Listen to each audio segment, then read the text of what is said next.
The ancient cooling system of Kale's workshop hissed and sputtered, adding its mechanical voice to the cacophony of the Xylos space station.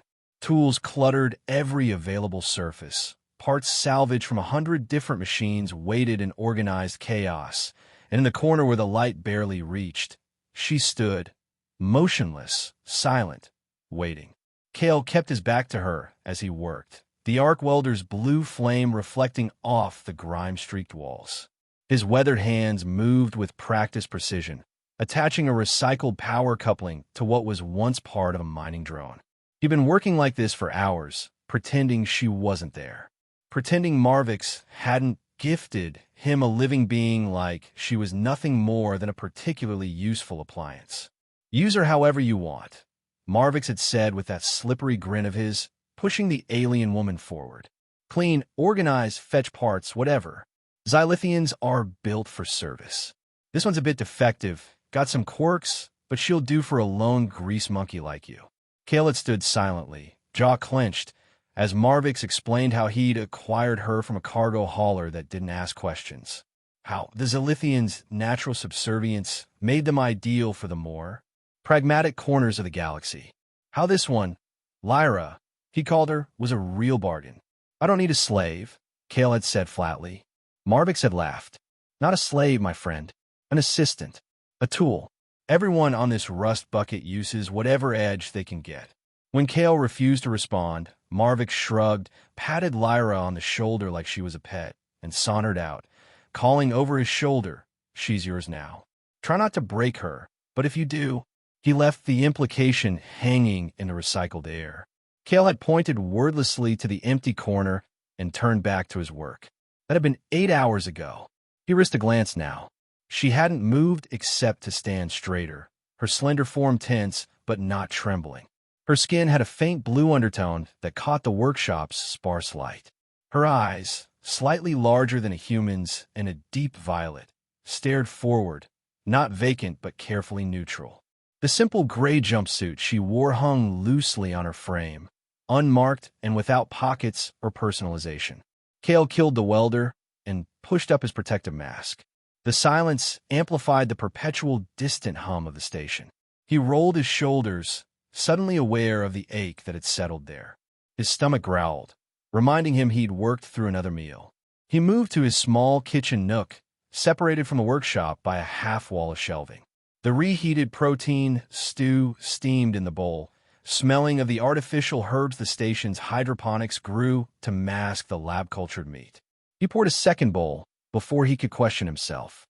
Walking to the corner where she stood, Kale placed the bowl and a spoon on a nearby crate. He laid a worn thermal blanket beside it, then turned without a word and walked back to his own meal. He ate mechanically, eyes fixed on the scattered parts of the drone he was rebuilding, but his awareness remained with the still figure in the corner.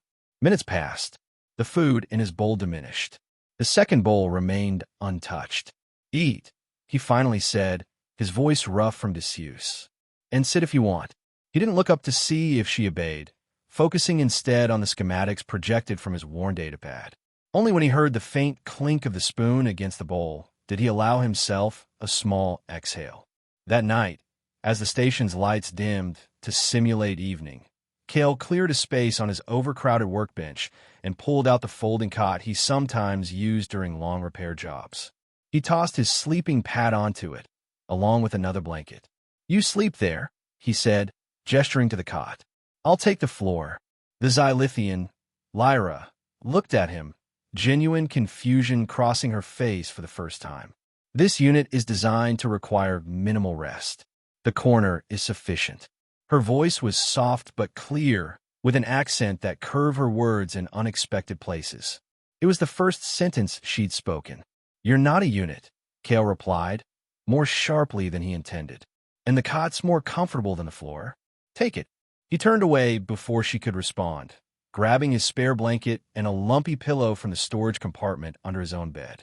As he arranged his makeshift sleeping space on the floor behind his workbench, he tried not to think about why he was giving up his spare cot to someone who, according to every regulation and unspoken rule of Xylo Station, was merely property.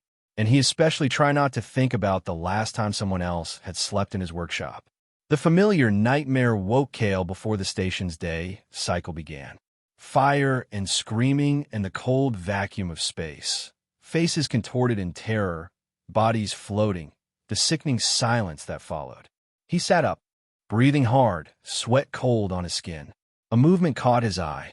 Lyra stood near his impromptu bed, her hand hovering uncertainly in the air as if she'd been about to wake him. When their eyes met, she stepped back. "You were in distress," she said simply. Cale rubbed his face. "Old dreams. Go back to sleep." "I require less rest than humans," she repeated, but moved back toward the cot. Then she paused. "This unit, I noticed a leak in the coolant line by the eastern wall. It will cause system inefficiency." Cale blinked, following her gaze to a corner of his workshop he rarely used.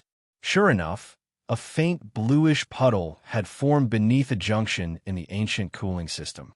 "How did you see that in the dark?" he asked.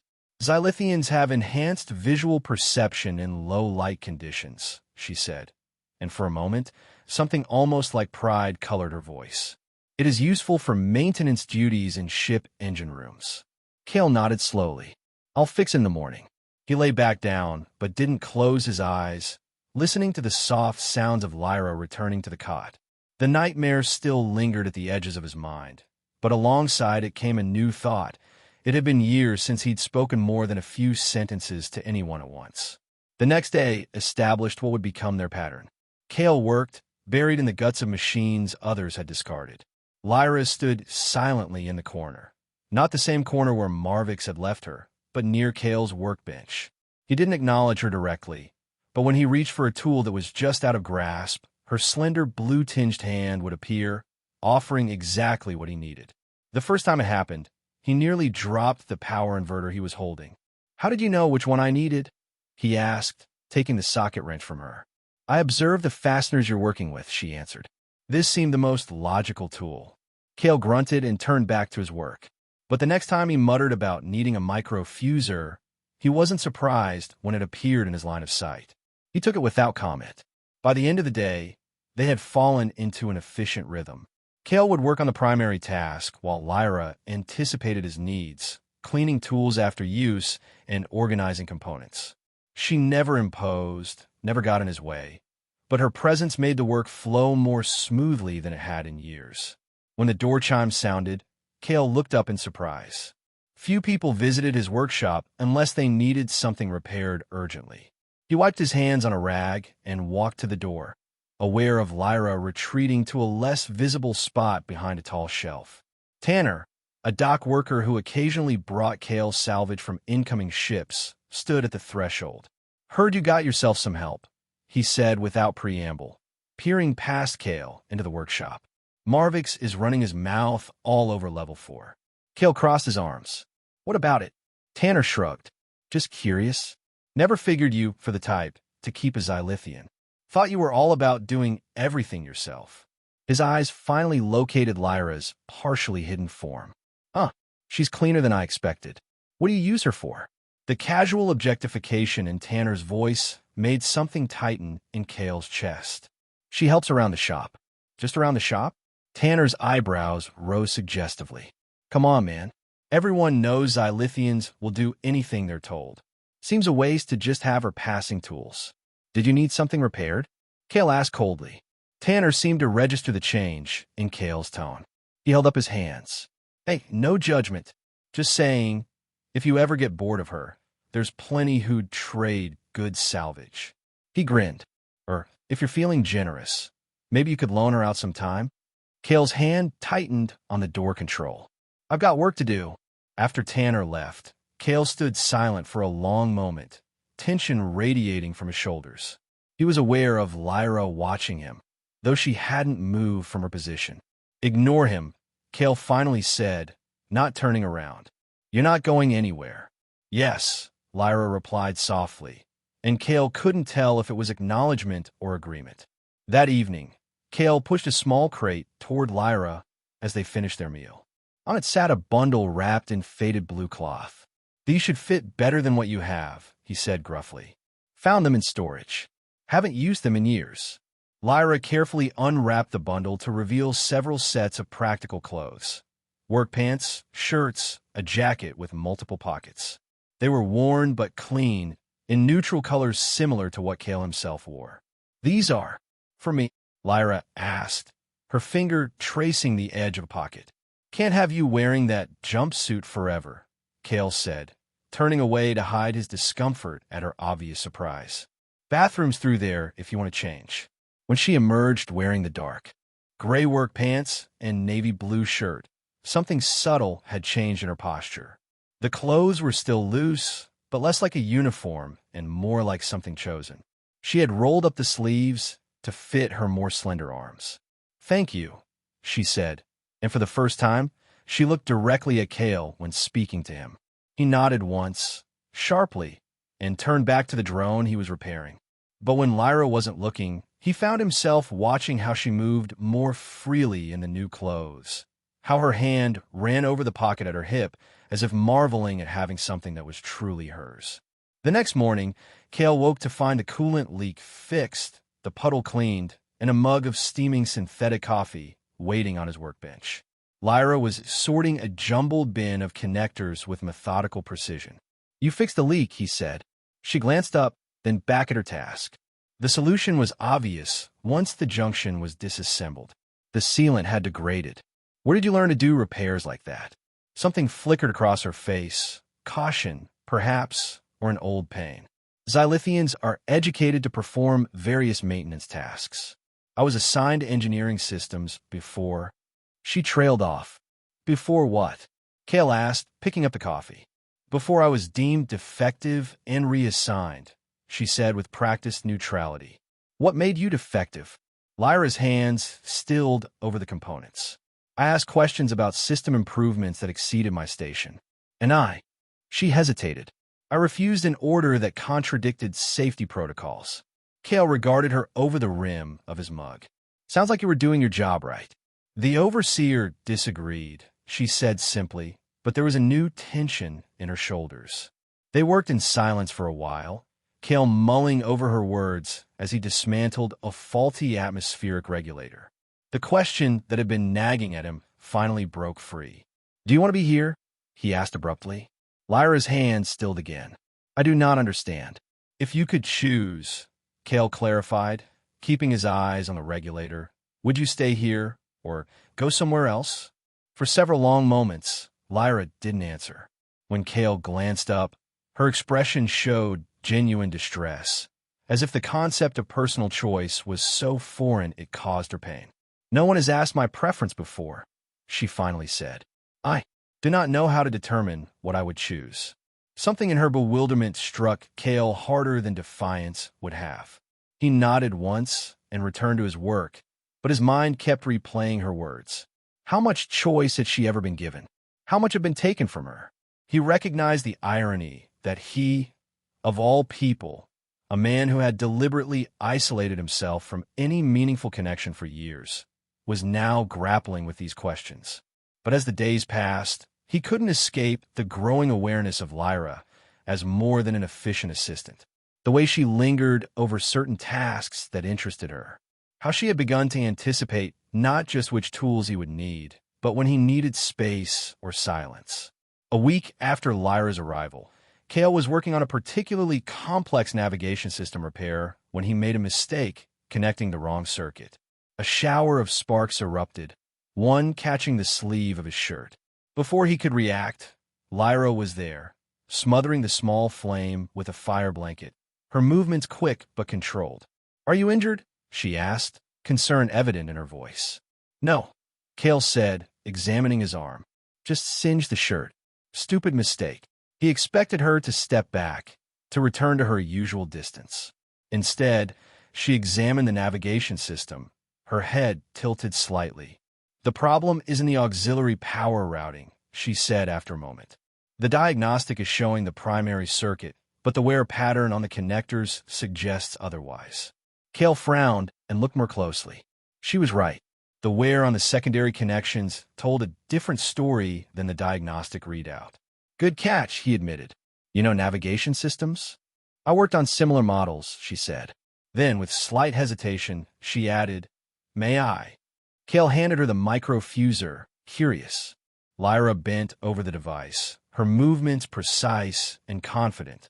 Within minutes, she had bypassed the damaged circuit and rerouted the power flow through a secondary channel. "Try it now," she suggested, stepping back. Kale ran the diagnostic again. The system hummed to life, all indicators green. "That's impressive work," he said, genuinely surprised. "Better than my solution." The corner of Lyra's mouth lifted in what might have been the beginning of a smile, quickly suppressed. "Thank you." That evening, rather than their usual silent meal, Kale found himself asking Lyra about her previous work. Though hesitant at first, she gradually opened up, describing the engine rooms of cargo haulers, the complex environmental systems of colony ships, the challenges of maintaining equipment in deep space. "You know more than most certified engineers I've met," Kale observed. Lyra looked down at her empty bowl. "Xylithians are not permitted certification. Our knowledge is considered applied instinct, not true understanding." "That's nonsense," Kale said flatly.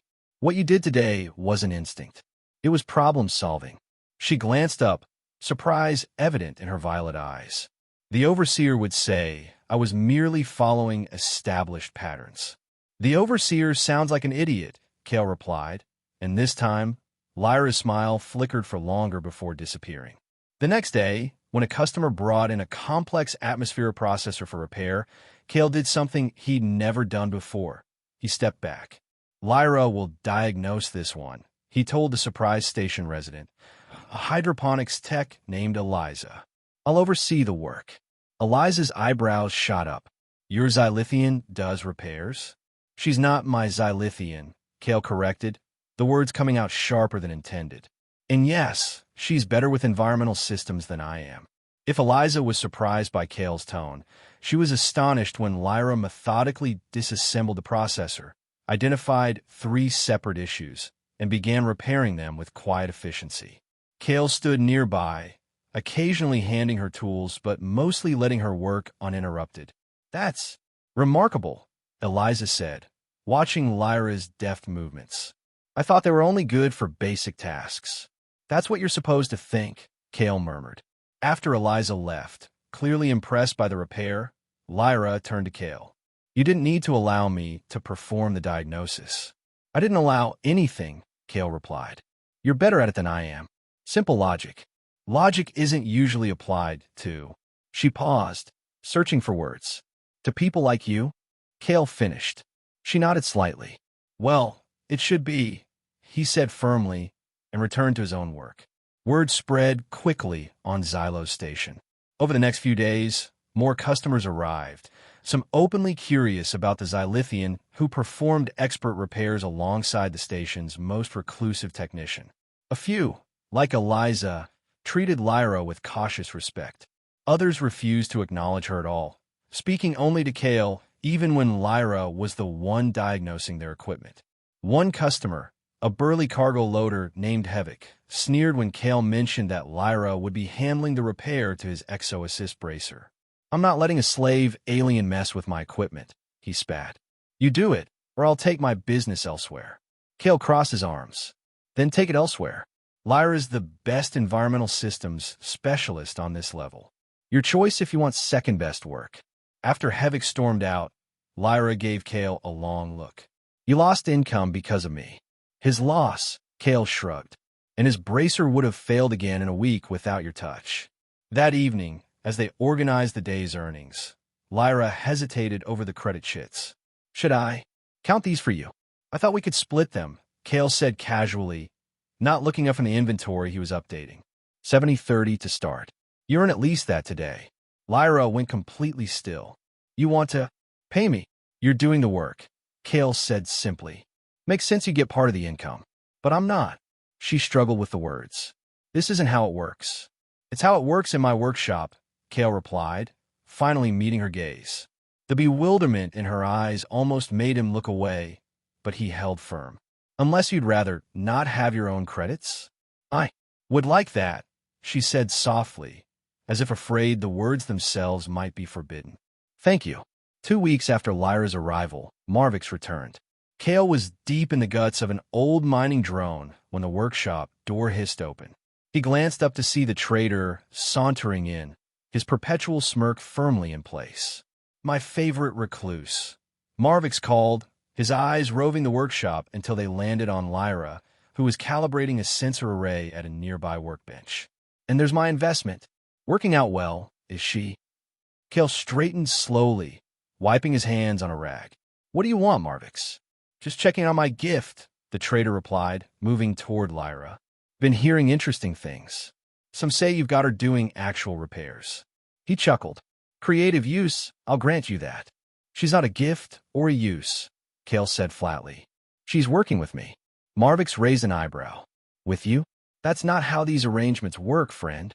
He reached out to touch Lyra's arm, but she smoothly stepped aside, continuing her calibration.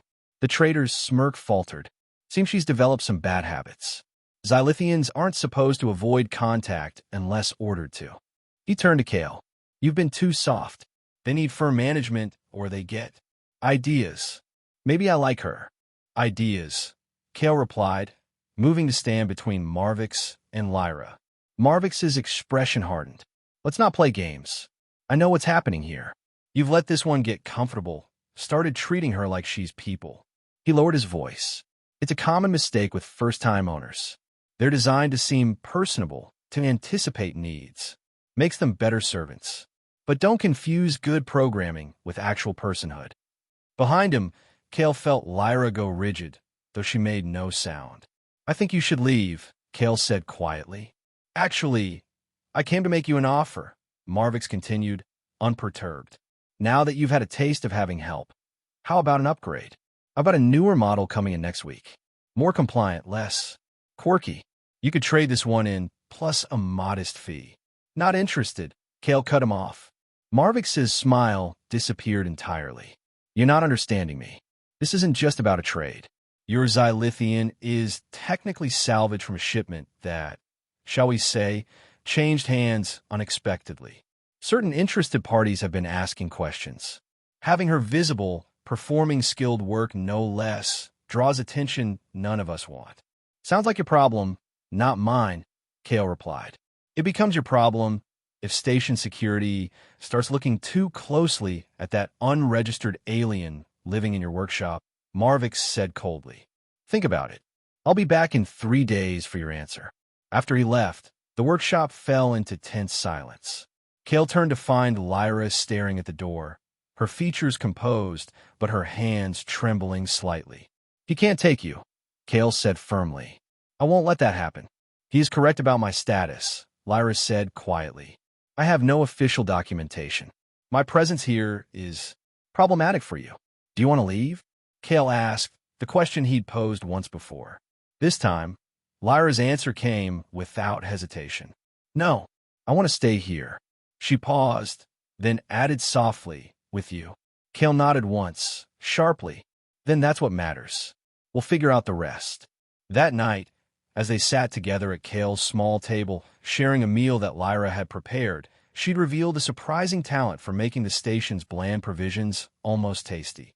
Kale found himself talking about his past. It wasn't something he'd planned, but Marvix's visit had shaken loose memories he'd kept carefully buried. "I wasn't always alone," he told her, staring into his mug. "Had a crew once. Good people.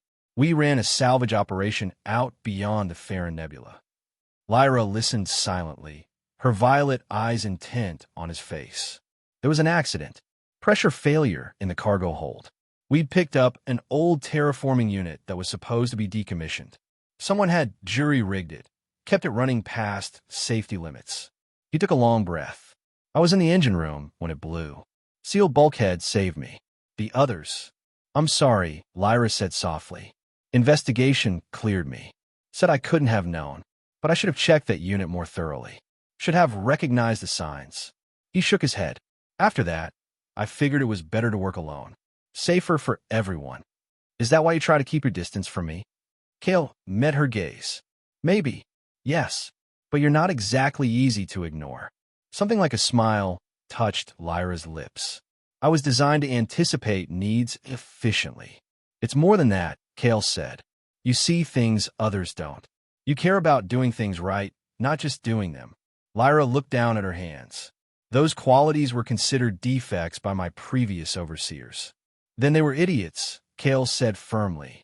Later, as they prepared for sleep, Lyra now had her own small alcove partitioned off with salvaged bulkhead panels, outfitted with the cot and storage for her growing collection of personal items. Kale made a decision. Tomorrow we're registering you as my business partner, he told her. I've been looking into station regulations. There's no specific law against Xylithians holding business licenses, mostly because no one ever considered it necessary. Lyra stared at him. That would be unprecedented. Good, Kale replied. About time someone set a precedent. The next morning, they made their way to the station's administrative level. Kale had rarely visited this part of Xylos, preferring to handle his minimal bureaucratic needs remotely. The gleaming metal corridors and bright lighting were a stark contrast to the utilitarian levels where he worked. At the licensing office, a board clerk raised her eyebrows when Kale explained what they wanted. A Xylithian business partner? She repeated. I'm not sure that's allowed. Show me where it's prohibited, Kale challenged. The clerk frowned and consulted her terminal, scrolling through regulations. There's nothing specific, but usually non-humans need specialized work permits, and Xylithians are typically classified as service auxiliaries, not independent contractors. Lyra is a skilled environmental systems technician, Kale said firmly. Her work is already bringing in 30% of my business revenue. I want to make our arrangement official. I'll need to consult my supervisor, the clerk said, looking increasingly uncomfortable. While they waited, Lyra leaned closer to Kale. Are you certain this is wise? It may draw unwanted attention. Marvix is coming back tomorrow, Kale replied quietly. Better to establish your status clearly before then. After nearly an hour of bureaucratic back and forth, involving 2 supervisors and a lengthy comms call to someone in station legal, the clerk reluctantly processed their application. This is highly irregular, she muttered, printing out the temporary license. There will likely be a review. We'll be ready for it, Kale assured her, taking the document and handling it carefully to Lyra. Thank you. As they walked back toward the lift that would take them to their level, Lyra studied the license with an expression of quiet wonder. This states my name as Lyra Kale, she observed. Kale shrugged, slightly embarrassed. Needed a family name for the form. It was simplest to use mine. I can change it if you prefer something else. No, Lyra said softly, tracing the letters with her fingertip. I like it very much. The corridors were busy with the station's day shift workers, many hurrying past without a second glance at the odd pair. But as they approached the lift, a group of men stepped into their path. Marvix stood at the center, flanked by 2 Belier figures Kale recognized as dock security, private contractors known for taking side jobs that station security wouldn't touch. Bit early for our appointment, Marvix said, his usual smirk replaced by cold calculation. And not where I expected to find you. We're not interested in your offer, Kale replied, shifting slightly to stand more directly in front of Lyra. Now, or tomorrow. I hope you be reasonable, Marvix sighed theatrically. Unfortunately, the situation has changed. My associates have discovered concerning information about your Xylithian. She's not just salvage, she's reported as destroyed cargo. Property of the Vega Mining Consortium, lost in a transport accident. He smiled thinly. Very valuable property they're eager to recover. She's not property, Kale said, his voice dangerously quiet. She's my business partner. Registered this morning. Marvix blinked, then laughed. A clever trick, but meaningless. No court in the sector would recognize a service construct as having independent rights. Now, we can do this quietly, or... I am not a construct, Lyra's clear voice interrupted. She stepped forward, standing alongside Kale rather than behind him. And I'm not returning with you. The trader's eyes narrowed. You don't have a choice, unit. Your programming requires compliance with human authority. My programming is education and conditioning, not code, Lyra replied, her voice steady despite the slight tremor in her hands. And I am choosing to reject it. This is pointless, Marvick snapped, nodding to his associates. Take her. Try not to damage the merchandise.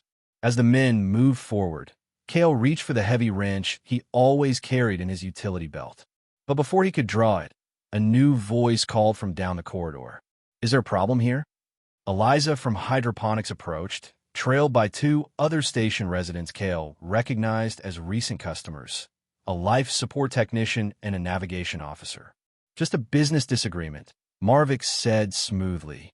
Nothing that concerns you. Seems like it concerns Lyra, Eliza replied. And she's the one who fixed our section's Opmo processor last week when nobody else could figure it out. The navigation officer nodded.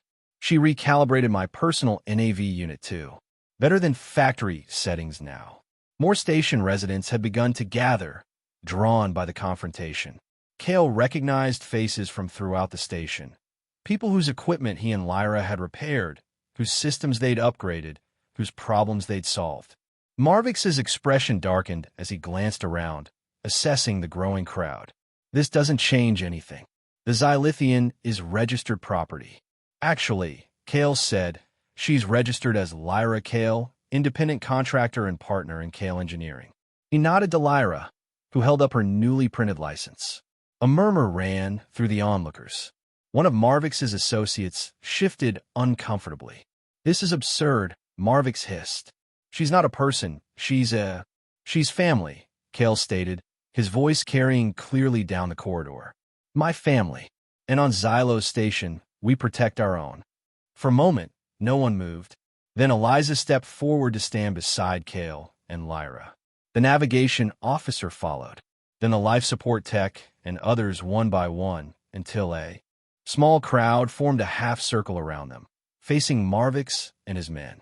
Seems like you're outnumbered, friend, said a gruff voice from the back. Hevik, the cargo loader who had refused Lyra's repairs weeks earlier. Might want to reconsider your business model. Marvick's face contorted with rage, but his survival instincts clearly overrode his anger. He took a step back. This isn't over. The consortium doesn't give up valuable assets. Then they can file a complaint through proper channels, Eliza said cheerfully. I'm sure station administration would be fascinated to hear about unregistered salvage operations and private security overstepping their jurisdiction. With a final venomous glare, Marvick and his associates retreated down the corridor. The gathered crowd gradually dispersed, many nodding to Kale and Lyra as they returned to their duties. Eliza gave Lyra a brief squeeze on the shoulder before departing. In the sudden quiet, Kale and Lyra stood side by side, the tension slowly draining from their bodies. You call me family, Lyra said softly. Kale looked at her, really looked at her, at the person who had transformed his solitary existence, who had brought skill and care and even a kind of joy back into his life. Yes, he said simply. Is that okay? The smile that bloomed across Lyra's face was unlike any expression he'd seen from her before. Unguarded, radiant, free of hesitation or fear. It's more than okay, she replied. It's everything. As they walked back to their workshop, their home, Kale felt something he hadn't experienced in years. The lightness of a burden shared, the warmth of knowing he wasn't alone. Marvick would likely return with new schemes.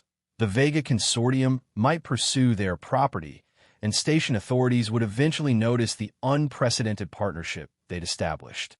But looking at Lyra walking beside him, her head held high, her newly printed license carefully stored in the pocket of the clothes he had given her, Kale knew they would face whatever came next together. The weeks that followed brought changes both subtle and profound to the small workshop tucked away in the forgotten corner of Xylo's station, where once there had been only the sounds of Kale's solitary work, the hiss of welders, the clang of tools, the muttered curses when parts didn't align. Now there was conversation, occasional laughter, and the steady rhythm of two people moving in synchrony. They rearranged the workshop to create proper living spaces for them both. Lyra's alcove expanded into a true room with walls made of repurposed corridor panels. Kale installed a privacy door, insisting she deserve her own space. Inside, she gradually assembled personal touches. a small shelf of data chips containing technical manuals she studied in her spare time, a woven wall hanging traded from a grateful customer, a curious crystal formation she'd found during a rare excursion to the station's arboretum level. The workshop itself transformed too. Lyra's methodical organization brought order to Kale's creative chaos without stifling it. Tools found logical homes, components were cataloged and stored efficiently, and the ancient environmental systems hummed with newfound efficiency after her careful overhauls. Their reputation spread throughout Xylos. What had once been that recluse's repair shop became known as the place to bring the most challenging technical problems. Customers who initially came seeking Kale's expertise increasingly asked specifically for Lyra, especially for environmental and life support systems. True to his word, Kale split their earnings, eventually adjusting to a full 50-50 share as Lyra's contributions to the business grew. She was hesitant at first about spending her credits, saving them in an account Kale helped her establish as if uncertain of her future. But gradually, she began to make purchases of her own, specialized tools designed for her more slender hands, technical texts to expand her knowledge, occasionally a rare fruit or sweet from the station's marketplace. Not everyone accepted their arrangement. Some customers still refused to acknowledge Lyra, speaking only to Kale.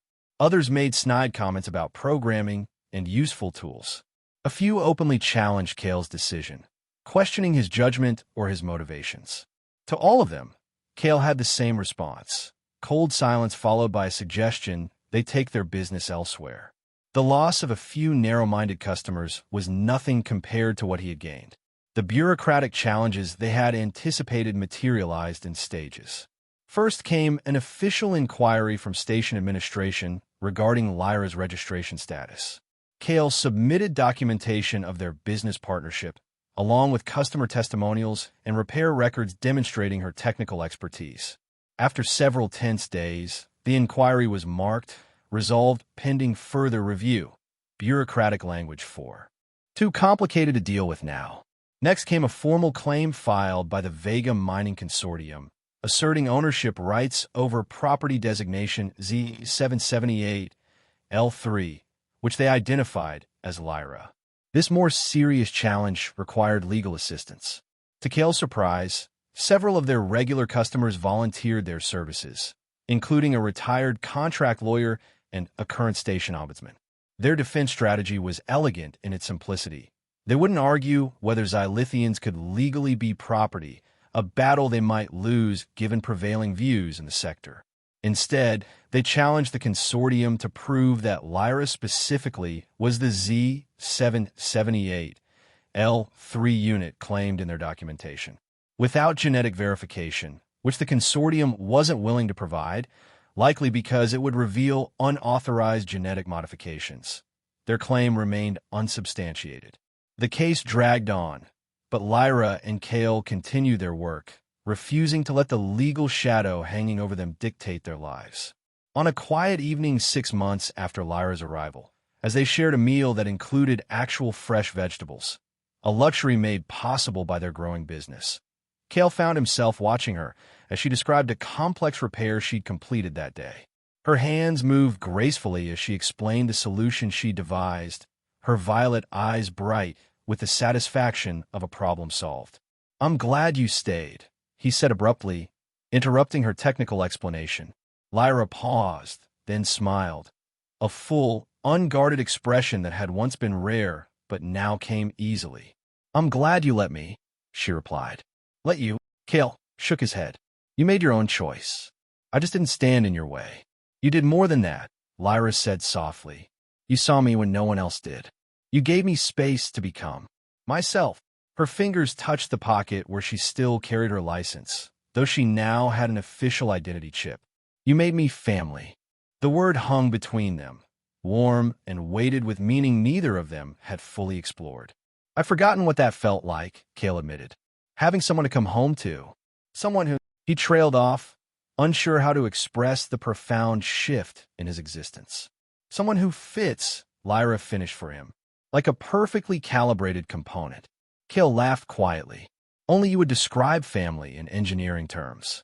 Is that wrong? She asked, a flicker of uncertainty crossing her face. No, he said firmly. It's perfect. It's you. A chime from a door interrupted the moment. Cale frowned. They weren't expecting deliveries, and most customers respected their posted business hours. I'll get it, Lyra said, rising from the table. When the door slid open, a tall, severe-looking woman in consortium corporate attire stood in the corridor, flanked by two security officers in matching uniforms. Cale immediately moved to stand beside Lyra. Cale, engineering? The woman asked, her voice crisp and professional. Yes, Cale answered cautiously. We're closed for the evening. I'm not here for repairs. The woman's eyes moved to Lyra, studying her with clinical interest. I'm Dr. Elaine Webster, lead biotechnology researcher for the Vega Mining Consortium. Cale felt Lyra tense beside him. If this is about your company's claim, our legal representative. May I come in? Dr. Webster interrupted. What I have to say would be better discussed privately. After a moment's hesitation, Cale nodded, stepping aside to allow her entry. The security officers remained in the corridor at a gesture from Webster. The doctor surveyed the workshop with obvious curiosity before turning her attention back to Lyra. I've reviewed your file extensively. Z-778, L3, or Lyra, as you call yourself now. That is my name, Lyra confirmed, her voice steady. Yes, I suppose it is. Webster placed a small data cube on the nearest workbench. I've come to inform you that the consortium is withdrawing its claim of ownership. Whatever they had expected, it wasn't this. Cale narrowed his eyes suspiciously. Why? Webster smiled thinly. Officially? Cost-benefit analysis. The legal expenses and negative publicity outweigh the value of recovery. She paused. Unofficially? I convinced the board that pursuing this case would expose certain aspects of our bioengineering program that would not withstand regulatory scrutiny. What does that mean? Cale demanded. Webster's gaze remained on Lyra. It means that the modifications made to your genetic template, the ones that enhanced your problem-solving abilities and reduced your compliance conditioning, were never officially sanctioned.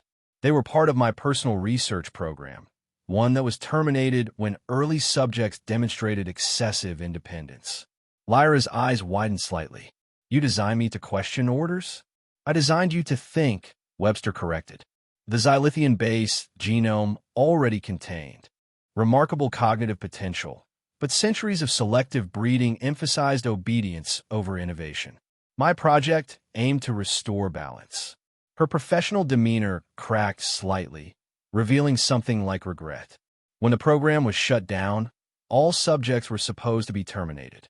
Your transport ship's disappearance was convenient for certain records. Why tell us this now? Cale asked. Webster gestured to the data cube. That contains everything. Your complete genetic profile, Lyra, along with documentation of the program. It's yours. Do with it what you will. She straightened her jacket. I believe in scientific ethics, despite what my colleagues might think. You're not property. You're the successful outcome of work I was very proud of. Work that might someday help other Xylithians, if handled correctly. Lyra stared at the cube, then back at Webster. There are others like me? None that escaped termination, to my knowledge, Webster replied. But there are millions of Xylithians still treated as subsentient tools. Your case, your very existence as a recognized individual, creates interesting legal precedents. Precedents that could be expanded. With that cryptic statement, Webster turned to leave. At the door, she paused. The consortium won't bother you again. I've ensured that in ways they can't easily undo. What you do with your freedom is entirely your choice, as it should be. After she departed, Cale and Lyra stood in silence, both staring at the small cube that contained such monumental information. Do you want to look at it? Cale finally asked. Lyra touched the cube lightly. Not tonight. Tonight, I want to finish our meal and continue our conversation. About family. She looked up at him. The data will wait. It's the past. You're my present. The warmth that spread through Cale's chest at her words was almost painful in its intensity. Together they returned to their table, to the meal now grown cold, but the conversation anything but. Later that night, as the station's lighting dimmed to simulate evening, they sat side by side on the small couch they'd salvaged and repaired together, planning modifications to the workshop, discussing new equipment they might acquire, debating the merits of possibly expanding their business to a larger space. "We could take on an apprentice," Lyra suggested. "There's a young maintenance worker who keeps asking me about environmental system design. She has potential." "An apprentice?" Kale raised his eyebrows. "I barely tolerated having you around at first." Lyra gave him a knowing look. "You tolerated me just fine." "Fine. I was a grumpy old hermit," he admitted. "But I've improved, thanks to your influence." "You have," she agreed with mock seriousness. "You almost smile at customers now." "Sometimes." Kale laughed, the sound still slightly rusty but genuine. "Only when they deserve it." They fell into comfortable silence, the gentle hum of the station's systems providing a familiar backdrop. Kale found himself marveling at how completely his life had transformed in just 6 months. The walls he'd built after losing his crew, the isolation he'd convinced himself was necessary, all of it gradually dismantled by the quiet persistence of the woman beside him. "What are you thinking about?" Lyra asked, noticing his thoughtful expression. "How unexpected life is," he replied honestly. "I never planned for any of this." "Nor did I," she said. "My existence was planned down to the genetic level, yet here I am, defying all those plans." "Here we are," Kale corrected, hesitantly reaching for her hand. Lyra twined her blue-tinged fingers with his weathered ones, the difference in their forms somehow perfectly complementary.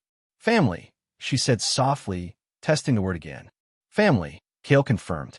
Outside their workshop, Xylo Station continued its endless rotation. Machinery hummed, commerce flowed, politics and power shifted in their eternal dance. But within these walls, something remarkable had taken root and flourished, something neither programmers nor isolation could prevent. Something as ancient as life itself, yet as fresh as a newly forged connection. In a forgotten corner of a decrepit space station, against all odds and expectations, they had found home in each other. Not as master and servant, not as owner and possession, but as two beings who chose each other, day after day, who built something together that was stronger than the sum of its parts, who became, in every way that mattered, family.